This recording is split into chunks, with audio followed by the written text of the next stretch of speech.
yung viral video ngayon na kung saan may road rage na yung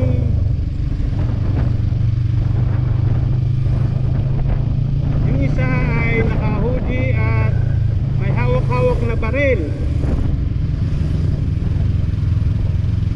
Kumprontan niya yung isa pang nakamotor at ilang sandali pa may mga lumapit na pulis. Ang hinuli yung nakalitan nung may hawak-hawak na baril.